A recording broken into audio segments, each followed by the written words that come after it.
आज हम बात करेंगे पुनः फोर्थ वे पर, यूस्पेंस्की और गुर्जिएफ के विचारों पर, उनकी सिस्टम पर और उनके वर्क पर।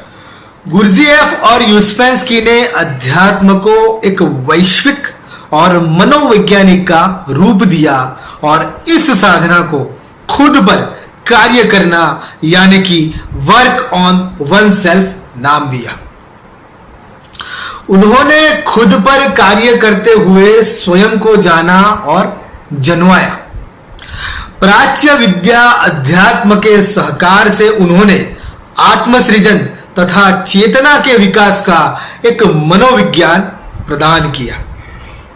हम बार बार सुनते हैं कि अध्यात्म आत्मा का विज्ञान है, लेकिन उसमें कुछ साइंटिफिक नहीं दिखता, ना ही आधुनिक मनोविज्ञान मन की ठीक तरह से व्याख्या करता दिखाई पड़ता है।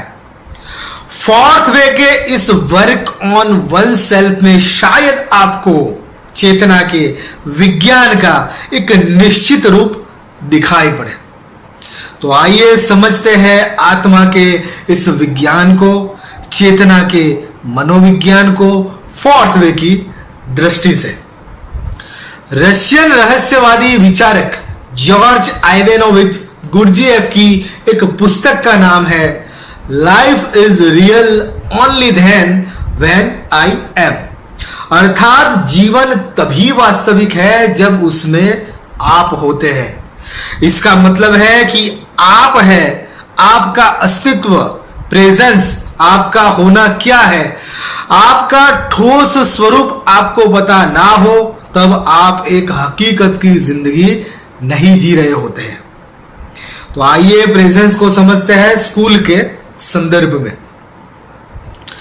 जब हम गंभीरता से यह समझने की कोशिश करते हैं कि मैं कौन हूं, आत्मा क्या है, चेतना या मन क्या है, तब हमें खुद पर प्रयोग करने होते हैं। विज्ञान आस्था पर नहीं लेकिन प्रमाणों पर विश्वास रखता है। विज्ञान श्रद्धा को नहीं लेकिन प्रयोगों पर निर्भर होता है।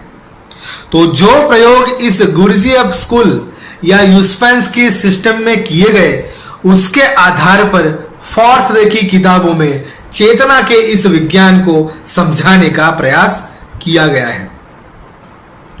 Psychology of man's possible evolution, fourth way, search of miracles, meetings with remarkable men आदि किताबों में यह सब स्पष्ट किया गया है और फोर्थ वे स्कूल के माध्यम से वो समझाया गया है।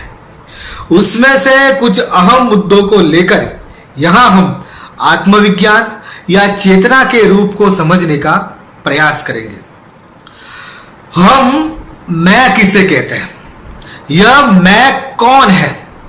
हम स्वयं को आत्मा या चेतना शब्द से परिभाषित करते हैं, लेकिन उन शब्दों का अर्थ क्या है। हमारे पास साक्षी, दृष्टा आदि शब्द हैं, लेकिन उसका अर्थ क्या है। आमतौर पर लोग यह कहते दिखाई पड़ते हैं कि आत्मा या मैं शरीर के भीतर रहता है।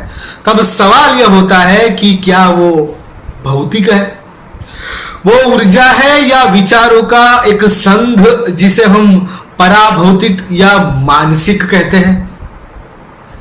खुद पर कार्य करते हुए यहां जो जाना गया और जो समझाया जाता है वो भिन्न है। यहां आत्मा या चेतना को मन भी कहा गया है और ऊर्जा भी कहा गया है। मसलन हम जिसे मैं कहते हैं वो शरीर के अंदर रहने वाला मेटाफिजिकल एग्जिस्टेंस ही नहीं है, वो खुद शरीर भी है। हमारा होना मनोशारीरिक है। मैं शरीर भी हूं और मैं मन भी हूं। चौथे मार्ग की साधना शरीर से शुरू होती है। इसमें शरीर का स्वीकार किया गया है और मन का भी। तो आइए समझते हैं हमारे मनोशारीरिक अस्तित्व को, मैं कौन हूं।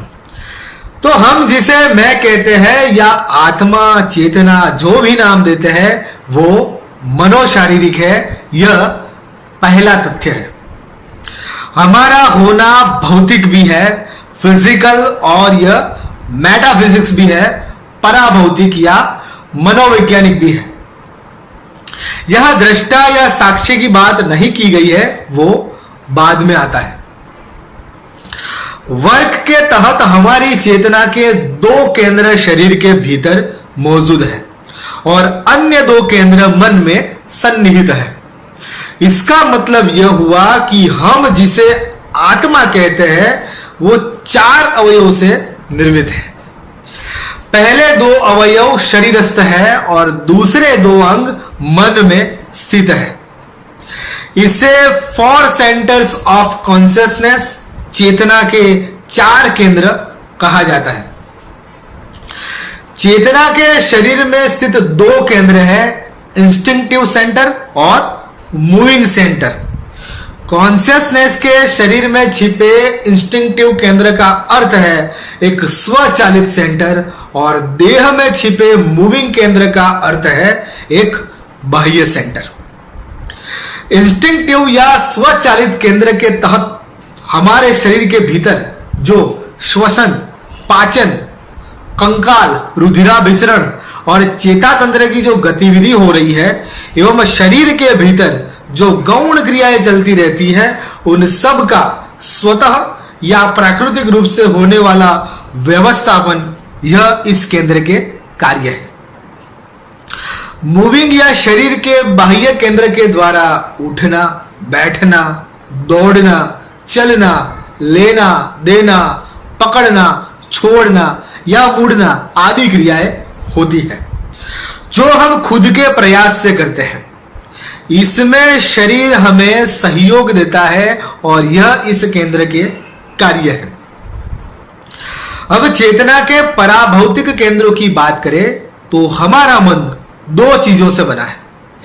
एक तो है भावनात्मक केंद्र और दूसरा है बौद्धिक केंद्र।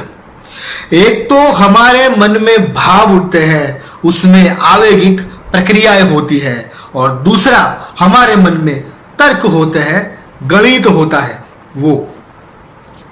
तो मन में स्थित चेतना के यह 2 केंद्र है, इमोशनल सेंटर और इंटेलेक्चुअल सेंटर, भाव केंद्र तथा बुद्धि केंद्र।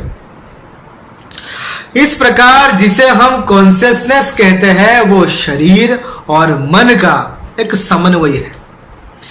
यहां स्वयं को जानने की वैज्ञानिक पद्धति और उससे संबंधित प्रयोगों के आधार पर गुर्जिएफ यूस्पेंस्की ने आत्मा या चेतना के 4 केंद्रों की बात की है, जिसमें 2 शरीर के इंस्टिंक्टिव और मूविंग सेंटर्स तथा 2 मन के इमोशनल और इंटेलेक्चुअल सेंटर्स का समावेश होता है। मैं का अनुभव हमें इन 4 स्पष्ट रूपों में होता है, यह हम सब का अनुभव है। उस अनुभव का परीक्षण निरीक्षण कर हम इस नतीजे पर पहुंचे। इस प्रकार से हमारा होना मनोशारीरिक है, यह हमने समझा।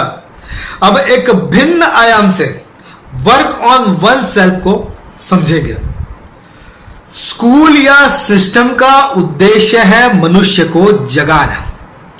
मनुष्य सोया हुआ है, यह उसका केंद्रवर्ती विचार रहा है। Man is machine. अब इस यंत्र को जीवंत बनाने के लिए, स्वसंचालित करने हेतु या उसे जगाने के लिए सिस्टम कहती है कि उसके कुछ निश्चित क्रम है, एक पद्धति है। सर्वप्रथम तो सोया हुआ मनुष्य हम किसे कहेंगे और जागे हुए मनुष्य के क्या लक्षण है, यह अब हमें समझना आवश्यक है। तो फोर्थ वे की दृष्टि में 7 प्रकार के मनुष्य इस पृथ्वी पर पाए जाते हैं, जिनमें सोए और जागे हुए मनुष्यों के लक्षण होते हैं, यह समझाया गया है। यहां पहले 3 प्रकार के मनुष्यों का जिक्र किया गया है। पहले प्रकार के मनुष्य की चेतना उसके देह में स्थित है। इसे ऐसा समझें कि वो बस एक शरीर भर है। वो ना कुछ खास भावात्मक है और ना कुछ खास बौद्धिक। वो शरीर है जैसे पशुवत या प्रकृतिगत। दूसरे प्रकार के मनुष्य की चेतना उसके भावों में स्थिर हुई है, तो वो इमोशनल प्रकार का व्यक्ति है। हमारे आसपास जो भावनाशील या भावुक लोग हमें देखने को मिलते हैं वे सब इसी प्रकार में निहित है। जो भाव उठते हैं उस प्रकार ये जीते हैं। तीसरे प्रकार के मनुष्य में बौद्धिक प्रवृत्ति विशेष रूप से दिखाई पड़ती है। हमारे इर्द गिर्द जो तार्किक या बुद्धिजीवी लोग हमें दिखाई पड़ते हैं वे लोग इस प्रकार में सम्मिलित हैं। इन तीन ही प्रकार के लोगों से समूचा संसार भरा पड़ा है। यह तीनों प्रकार के मनुष्य को स्कूल या सिस्टम में सोए हुए लोग की संज्ञा दी गई है। भावुक व्यक्ति अपने शरीर और बुद्धि से कटा छटा है। बौद्धिक व्यक्ति अपने भावों और शरीर की गतिविधि से अबोध है और देहस्थ व्यक्ति अपने भावात्मक और बौद्धिक अस्तित्व से अनभिज्ञ है। तीनों सोए हुए लोग हैं। चाहे हम शरीरस्थ या प्रकृतिगत मनुष्य को अहमियत देते हो या भावुक तथा बौद्धिक मनुष्य को, लेकिन इस सिस्टम या साइकोलॉजी के तहत तीनों मनुष्य सुप्त है, सुषुप्त है, सोए हुए हैं। अब फोर्थ वे में जागे हुए मनुष्य के प्रकार की बात की गई है, उसे समझते हैं। स्कूल के तहत जागे हुए मनुष्य का अर्थ यह है कि वो अपने शारीरिक, भावनात्मक और बौद्धिक तीनों रूपों के प्रति सजग है। हम जिसे मैं कहते हैं वो शारीरिक, भावात्मक और बौद्धिक तीनों है, कोई एक ही नहीं है। हम सिर्फ अपने शरीर से सजग हो या भावों की अभिव्यक्ति में सक्रिय हो या केवल बुद्धिजीवी ही हो, यह अधूरा है। इस एकांगी जीवन में कोई पूर्णता नहीं है। हम खंड में जी रहे हैं और हमारी अपनी समग्रता का हमें कोई बोध ही नहीं है। जागृत मनुष्य जितना अपने शरीर के प्रति होश से भरा होता है उतना ही अपने भावात्मक अस्तित्व के प्रति भी होशपूर्ण होता है और उतना ही वो अपने बौद्धिक जगत के प्रति भी सभान या अवेयर होता है। तो जिनकी चेतना शरीर, मन और बुद्धि तीनों में समान रूप से कार्यरत है, ऐसे जागे हुए मनुष्य का यह पहला प्रकार चौथा मनुष्य है। चौथे प्रकार का मनुष्य जागा हुआ है जो स्वयं के मनोदैहिक अर्थात भावात्मक, बौद्धिक और शारीरिक तीनों रूपों से सुविज्ञात है। इससे आगे सिस्टम पांचवें प्रकार के मनुष्य की बात करती है। यह जागे हुए मनुष्य का दूसरा प्रकार है जिसमें अपने तीनों रूपों के प्रति जागृत मनुष्य में अन्य मनुष्यों के मुकाबले जो विशिष्ट शक्तियां जागृत हुई है उसका जिक्र आता है। इसे ऐसा समझे कि यह चौथे प्रकार के मनुष्य का सघन रूप है। उसी प्रकार छठे और सातवें प्रकार के मनुष्य की भी बात उनकी पुस्तकों में विस्तार से समझाई गई है, जिसमें जागे हुए मनुष्य के और सूक्ष्म और गहरे रूपों का वर्णन किया गया है। गहन रूप से जागृत मनुष्य कैसा होता है, उसमें कैसी शक्तियां जागती है और वो क्या कर सकता है, यह आप इस क्षेत्र में स्वयं उतरकर जाने, यही उचित होगा। तो इस विषय पर हम यहां इतना ही कहेंगे। अब हम सिस्टम और फोर्थ वे स्कूल के आत्मविज्ञान के तहत मनुष्य चेतना के 4 स्तरों को समझने का प्रयास करेंगे। चेतना का सबसे पहला स्तर है सोए हुए लोगों का चेतना स्तर। जो लोग खुद से बेखबर हैं उनके जीने का एक स्तर होता है, फिर चाहे उनकी चेतना शरीरस्थ हो, भावों में स्थिर हो या बुद्धि में केंद्रित हो। चेतना के इस स्तर पर जीने वाले लोग सोए हुए ही जीते हैं और अबोध ही मृत्यु को प्राप्त होते हैं। उनका जीवन एक नींद में बीत जाता है और उन्हें पता भी नहीं चलता। इनमें से जिन्हें पता चलता है कि यह जीवन तो नींद में ही बीत रहा है और वे अपने सभान प्रयासों से अपनी तरह नहीं जी रहे हैं, वे जागने की ओर उत्सुक होते हैं। जिन्हें पता चलता है कि उनके जीवन में सब हो रहा है और वे कुछ कर नहीं रहे हैं और ऐसे जीवन का कोई अर्थ नहीं जो नींद में बीत रहा हो, वे जागने का प्रयास शुरू करते हैं। जो साधक है उनकी चेतना का स्तर सोए हुए लोगों की चेतना के स्तर के ऊपर का स्तर है। यह चेतना का दूसरा स्तर है। यह साधक की चेतना का स्तर है। यहां मनुष्य जागने की इच्छा और उसके प्रयासों में लगा हुआ है। जब सही तरह से जागने के प्रयास होते हैं, जागे हुए लोगों के उचित मार्गदर्शन में चेतना का विकास होने लगता है, तो चेतना का तीसरा स्तर समझ में आता है। अब साधक जाग रहा है और जागृति के कारण चेतना का स्तर बदल जाता है। जब इससे आगे मनुष्य जाता है तो वे चेतना के चौथे स्तर को उपलब्ध होता है, जो एक जागृत व्यक्ति का स्तर है। बेहतर है जागे हुए मनुष्य की कल्पना करने की बजाय आप स्कूल एवं सिस्टम तथा उनकी किताबों में से इसके वास्तविक रूप को समझें। यहां बहुत कुछ चमत्कारिक और तिलस्मी लगेगा, क्योंकि आखिर यह मिरेकुलस और इजोटेरिक है।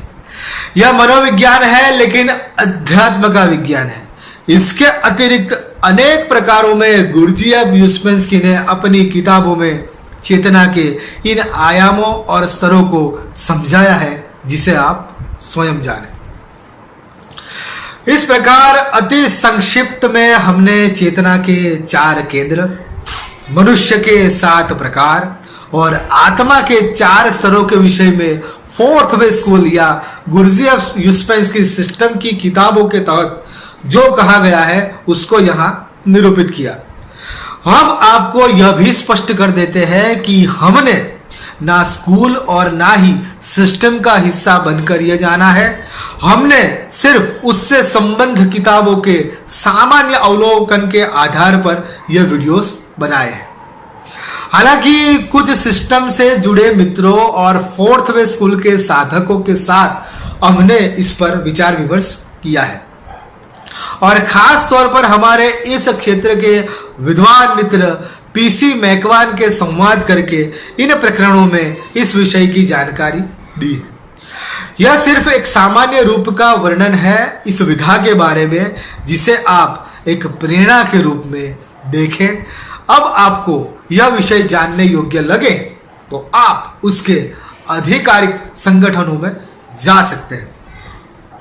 हम चाहेंगे कि हमारे इस प्रयास से चेतना के जागरण से संबंधित विषय में आपको जिज्ञासा हुई हो तो आप इस क्षेत्र को समझने का प्रयास करें। अध्यात्म का विज्ञान या मनोविज्ञान समझने के लिए यह एक विशिष्ट मार्ग है और यहाँ जिन बुक्स के टाइटल्स दिखाए गए हैं उन्हें पढ़कर आप इस विषय में आगे जा सकते हैं। यहाँ इतना ही। धन्यवाद।